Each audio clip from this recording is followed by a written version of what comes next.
Right now, somewhere in the world, someone just made the exact same financial mistake their grandparents made. Same trap, same excuse, same outcome. And the scary part, you've probably already made it too, or you're about to.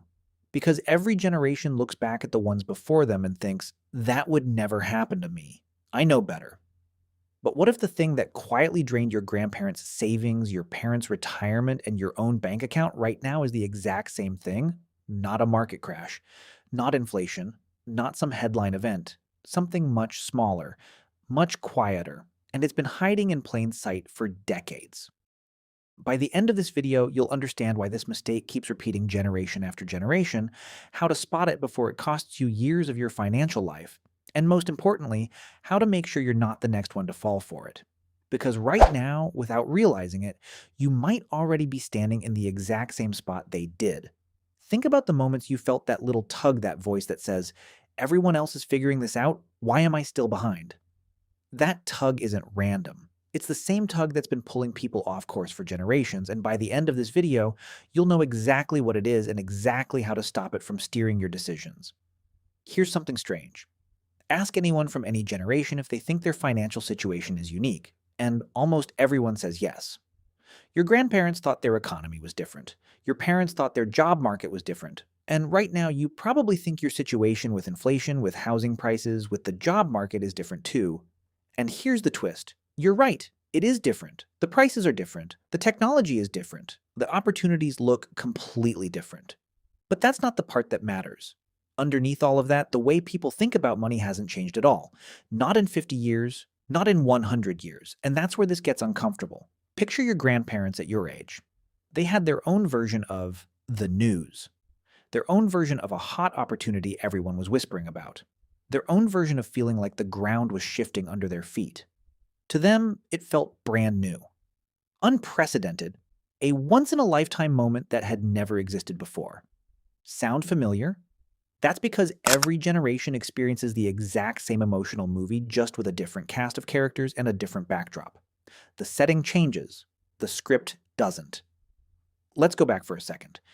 In every decade, there's a moment where people become absolutely convinced that the old rules of money no longer apply. Maybe it's a new technology that's about to change everything. Maybe it's a new type of investment that everyone around you suddenly seems to understand except you. Maybe it's a new way of living that makes saving feel old-fashioned. And every single time, the feeling is the same. If I don't act now, I'm going to miss out. That feeling has a name, but most people never learn it, they just feel it and act on it. Here's what's wild. The assets change, the headlines change, the technology changes, but the emotional sequence is identical every time. Excitement, urgency, fear of missing out, then regret. And here's where most people get it completely wrong. They think the regret comes from picking the wrong thing. It doesn't. The regret comes from something that happens before they even make the decision, something most people never notice. Here's the thing. By the time someone is actually making the decision, the outcome is almost already decided. Because the decision was never really made in that moment. It was made earlier, the moment they stopped asking questions and started looking for permission to do what they already wanted to do. That's the part nobody sees. Not the headlines, not the timing. The quiet moment where curiosity turned into certainty, and certainty is exactly when people stop thinking clearly. And what happened after that moment across every single era reveals everything about why this keeps happening. If this is the kind of thing that makes you stop and think, wait, that's actually me, you're exactly the kind of person this channel is for. We break down the psychology behind money decisions, the patterns nobody talks about, and the small shifts that separate people who build wealth from people who keep starting over. If that sounds like your kind of thing, hit subscribe. There's a growing group of people here trying to think differently about money, and it'd be great to have you in it. Now, back to the trap. You'd think the smarter you are, the less likely you'd be to fall into this. But that's not what happens. In fact, some of the people who fall hardest into this trap are the ones who are the most informed. Why? Because the trap isn't about intelligence. It's about identity. When everyone around you seems to be moving in one direction, talking about it, posting about it, making decisions based on it, your brain doesn't just feel curious, it feels left behind. And the moment you feel left behind, your brain stops asking, is this a good decision? And starts asking, how do I catch up? That single shift from evaluating to catching up is the moment the trap closes. But here's the part almost nobody talks about. This shift doesn't feel like panic. It doesn't feel like desperation. It feels like clarity. It feels like finally getting it. That's what makes it so dangerous. The trap doesn't feel like a trap while you're in it. It feels like waking up. And that feeling, that sudden sense of, oh, now I understand how this works, is the exact same feeling people have had right before making the same mistake for generations. But here's something even bigger hiding underneath all of this. It's not just that the feeling repeats, it's that the feeling gets stronger every time more people around you seem to feel it too. That's not a coincidence. It's a kind of social proof your brain was never designed to question. If enough people seem certain, your brain treats that certainty as evidence, even when no one has actually checked the facts. So the more obvious something feels, the more worth questioning it actually is. Here's where it gets even more interesting. This mistake doesn't usually show up as a single dramatic loss. No big crash, no single bad day. Instead, it shows up as something much sneakier: time. Every time this pattern repeats, it pulls people's attention and their money away from the slow, boring, unglamorous things that actually build wealth. Think about it. While people are chasing the "this changes everything" opportunity of their era, what are they not doing? They're not building consistent habits. They're not letting time do the heavy lifting. They're not staying the course on the boring stuff that quietly compounds in the background. And the cost of that isn't visible right away. It shows up 5 years later, 10 years later, when you look at where you are financially and compare it to where you could have been if you just kept doing the boring thing. That gap between where you are and where you could be is the real cost of this mistake. And here's the unsettling part.